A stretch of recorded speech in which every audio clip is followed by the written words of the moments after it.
O Senado conhece bem, e sobretudo o senador Randolph, que é historiador, a figura de Talleyrand, que foi um grande homem de Estado francês que passou para a história com uma reputação um pouco sulfurosa, mas que, entre as realizações que fez, deixou algumas frases importantes, umas frases de efeito que até hoje são lembradas. Ele passou por várias etapas da história francesa, desde a Revolução, passando pelo terror, pelo consulado, pelo império, e terminou a sua carreira na restauração dos Bourbons. E ele dizia o seguinte dos imigrados, da nobreza imigrada, que tinha fugido da França durante a Revolução e que voltava com a restauração dos Bourbons. Ele dizia o seguinte: eles não aprenderam nada e não esqueceram nada. Ao ouvir o discurso de alguns dos nossos queridos colegas petistas, me vem à mente esta frase de Talleyrand: não esqueceram nada e não aprenderam nada, embora queiram dar lições. Não esqueceram nada. Não esqueceram, por exemplo, meu caro presidente, essa coisa elementar, é que dinheiro não nasce em árvore.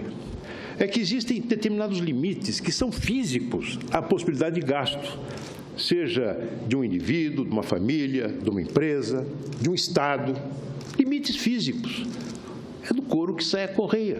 Se você não tem receita suficiente, não é possível inventar gastos. Aliás, é possível. Nós temos inventado receitas para alicerçar gastos que não vão se realizar. Mas o fato é que se esqueceram dessa lição elementar. Que pena não tivessem ouvido o conselho de dois ilustres ex-ministros, o ministro Paulo Bernardo e o ministro Palocci, que, num determinado momento, ao constatar um movimento de crescimento da despesa pública acima das possibilidades de financiamento, sugeriram ao presidente Lula que adotasse medidas de contenção de gastos de longo prazo.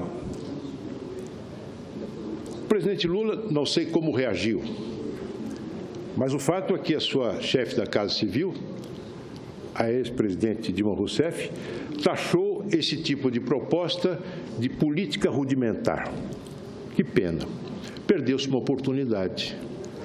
Não aprenderam um conselho que foi dado, com esse conselho que foi dado e que entrou por um ouvido do presidente Lula e saiu por outro, infelizmente.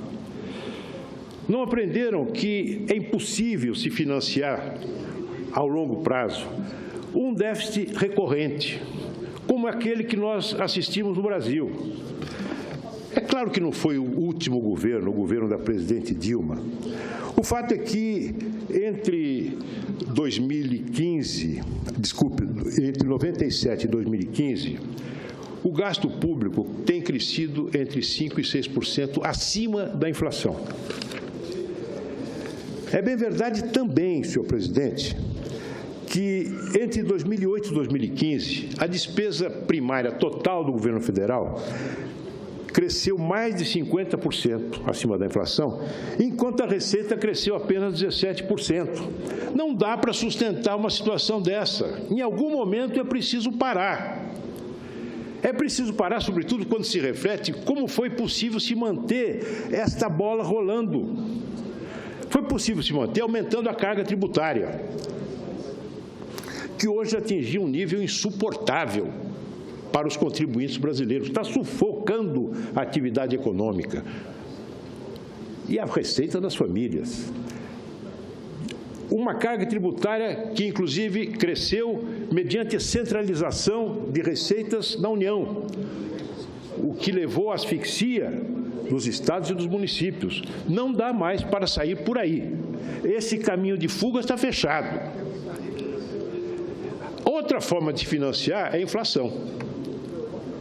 A inflação, felizmente, está sob controle, mas é um demônio que ronda a nossa casa, porque a inflação é um imposto perverso, é um imposto que castiga os mais pobres, que desorganiza a vida do país. O outro caminho é o aumento da dívida pública. Isso aconteceu concomitantemente com o aumento da carga tributária. A dívida pública cresce, cresce, cresce, absorvendo o seu financiamento recursos cada vez mais vultosos, que são arrecadados para a administração dessa dívida e que, num mecanismo que leva as taxas de juros a um nível incompatível com um bom ambiente de produção. Por isso, senhor presidente, quando se chega a essa situação, que não é mais possível aumentar a carga tributária, quando se percebe que o aumento da taxa de juros decorrente do déficit crescente e sem controle é o principal obstáculo a uma retomada sustentável do desenvolvimento, é preciso tomar providências. Providências que não são, evidentemente, todas elas agradáveis de se tomar, mas são necessárias. É preciso cair na real. E creio que esses nossos amigos também não esqueceram grande coisa. Não esqueceram, por exemplo, senhor presidente, do fracasso rotundo da chamada nova matriz econômica, implementada com base em fantasias contábeis, em concessão de empréstimos subsidiados para grandes empresas. Só o BNDES hoje carrega mais de 500 bilhões de reais de empréstimo para grandes empresas.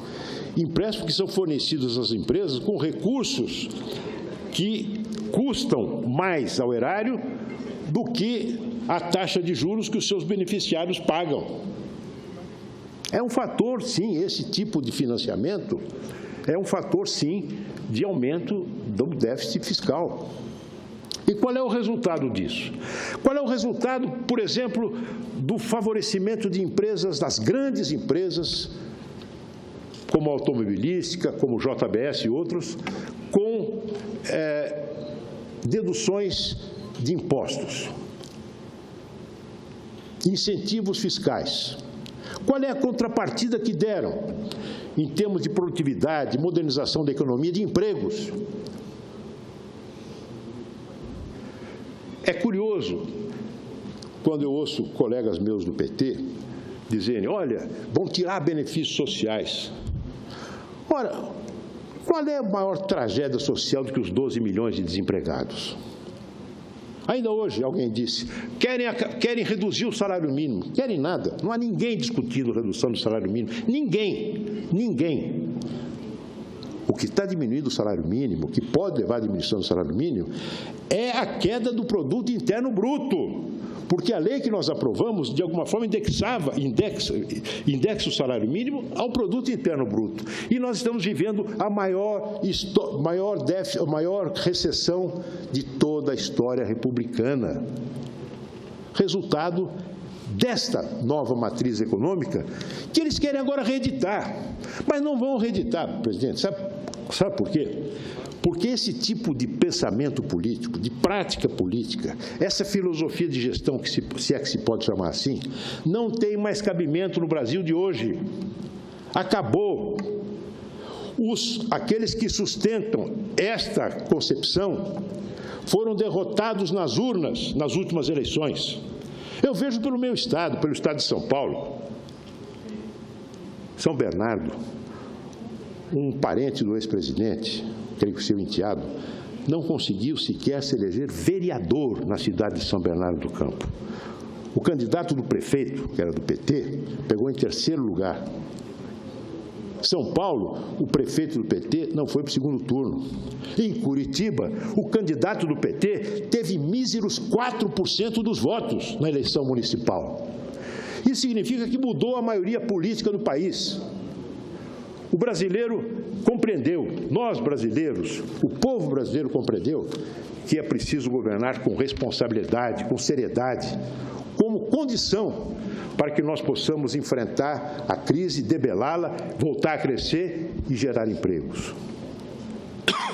Senhor presidente, por isso, quando eu ouço colegas meus do PT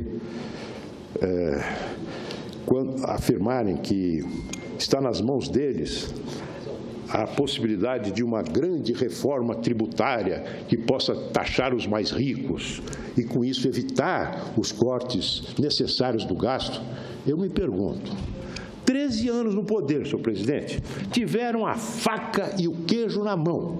Por que não fizeram a tal reforma tributária, taxando os mais ricos? Me concede uma parte, senador. Retirando do nosso sistema tributário as suas características mais regressivas que existem, que precisam ser mudadas. O que fizeram quando tinham uma maioria de 100 deputados na Câmara, de 400 deputados na Câmara Federal, uma maioria oceânica no Senado da República? Por que não fizeram isso naquela época? Vocês não deixaram, senador? Não fizeram, porque o PT, na verdade, senhor presidente, é um partido que no governo fez, no Brasil, fez a política do grande capital. É um partido que era idolatrado pelos banqueiros. Falavam de Lula e de Dilma, entravam em êxtase. Os jornais estão aí, nos arquivos dos jornais, as entrevistas dos grandes financistas brasileiros. Todos eles. Bajulando, incensando, elogiando. Por quê? Porque fez a política do capital financeiro. É claro, a política da Bolsa Família foi muito importante. Embora tivesse o reajuste da Bolsa Família sido adiado por 2 anos. Foi reajustado agora, no governo Temer. Agora, na verdade, não apenas eram idolatrados pelo capital financeiro, como pelas grandes empresas, as empresas do setor automobilístico, que receberam subsídios a rodo, sem nenhuma contrapartida. Me faz lembrar aquela frase de Leonel Brizola sobre o PT. É como uma galinha que cacareja pela esquerda, mas põe os ovos pela direita. Essa é, no meu entender, a postura desse partido, que agora quer nos dar lições. Quer nos dizer como vamos fazer um keynesianismo com o Estado quebrado. Porque a Europa, porque os Estados Unidos... Cheguei a ouvir até, inclusive aqui, manifestações de júbilo pela vitória do Trump, porque o Trump agora é o novo apóstolo do keynesianismo. Keynesianistas de meia tigela. Keynesianismo com o Estado falido, com o Estado quebrado, keynesianismo com essa taxa de juros, com esse déficit público. Senhor presidente, começamos hoje uma discussão desta proposta de emenda constitucional.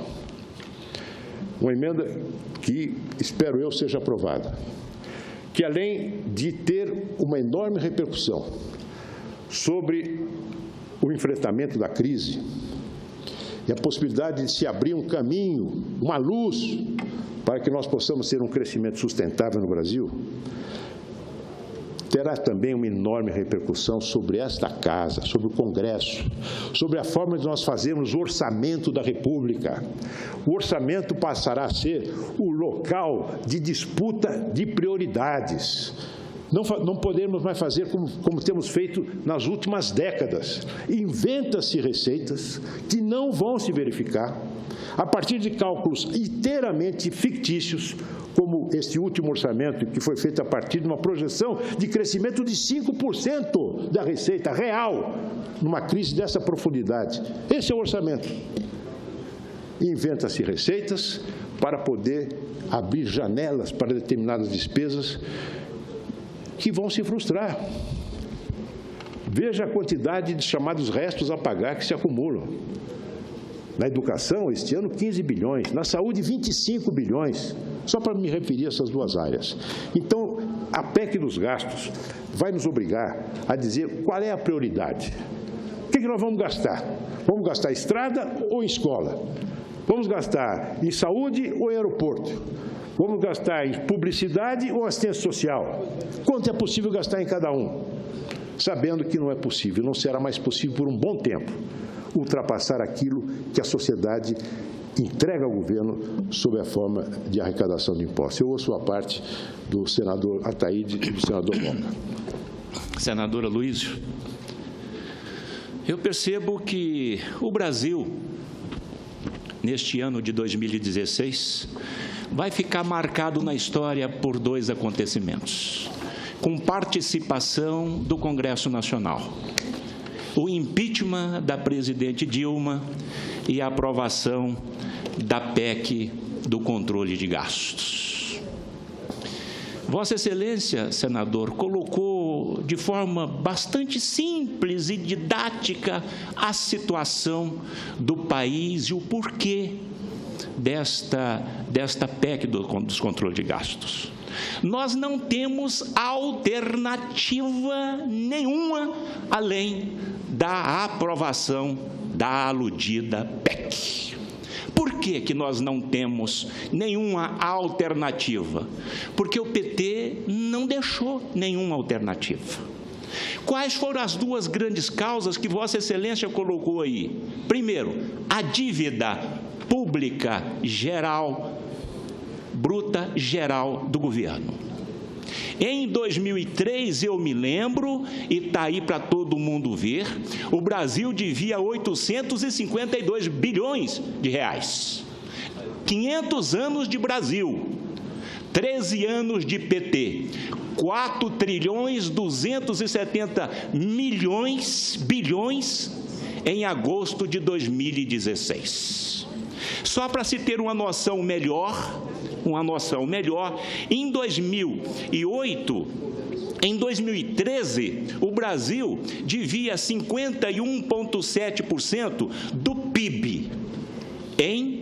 Repetindo, em 2013. Agora, em agosto de 2016, 70,1%. Os gastos. Com a Selic de 14%. Vossa Excelência colocou os gastos, senadora Luísio. Os gastos.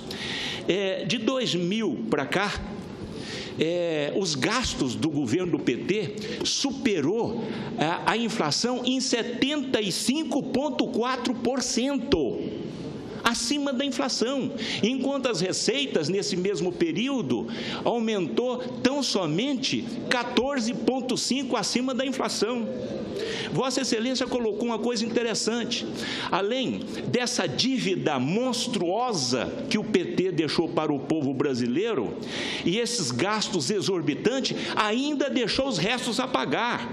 54,3 bilhões do PAC, 6 bilhões a organismos internacionais, 2,6 bilhões tarifas bancárias e 3,5 bilhões na saúde.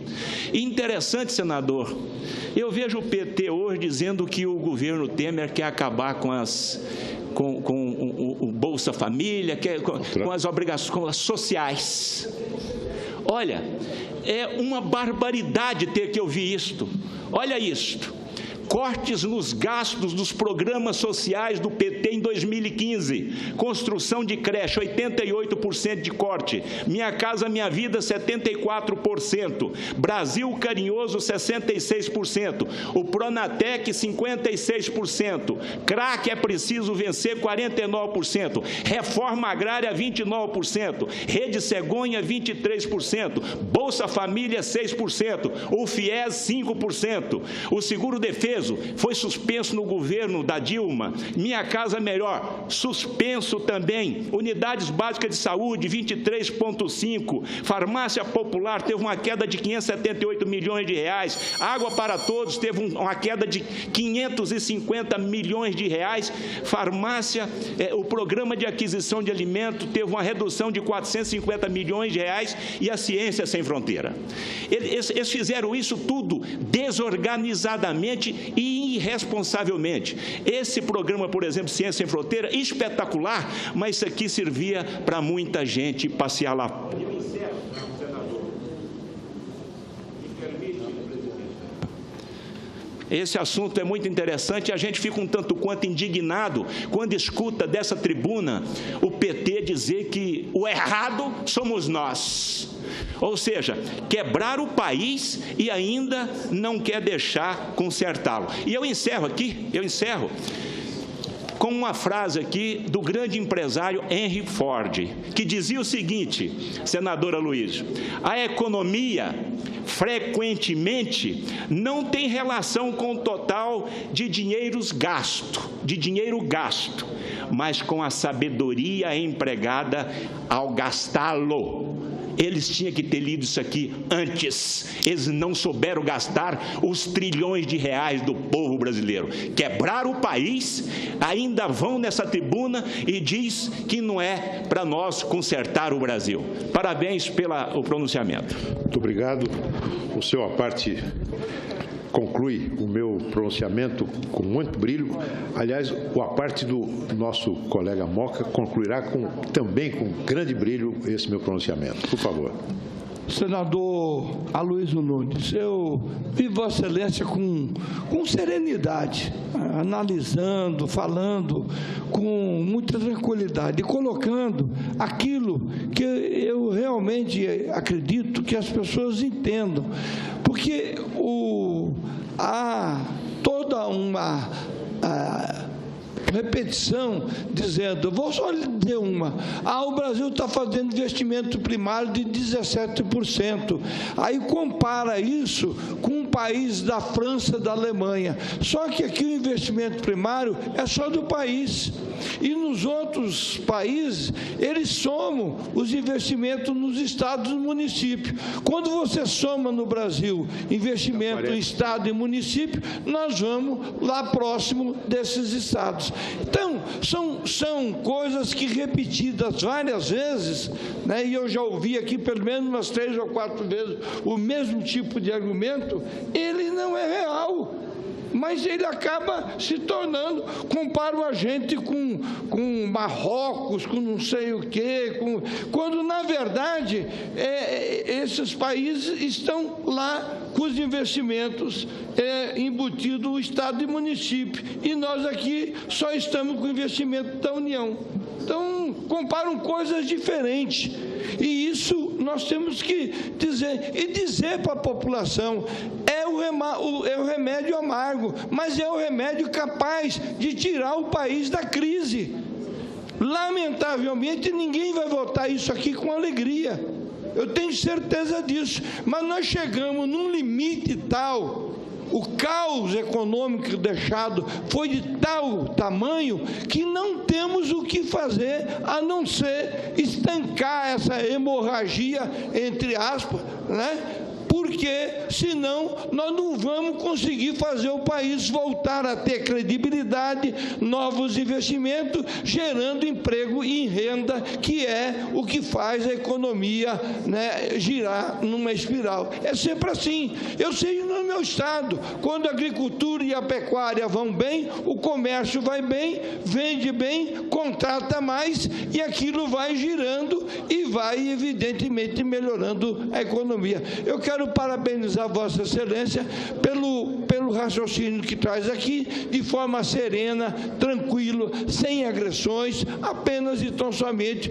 considerando aquilo que nós vamos ter que voltar e aquilo que me parece ser a alternativa, pelo menos viável, porque a chamada política anticíclica, tão decantada em fatos e versos aqui, deu no que deu, 12 milhões de desempregados no país. Muito obrigado, senador.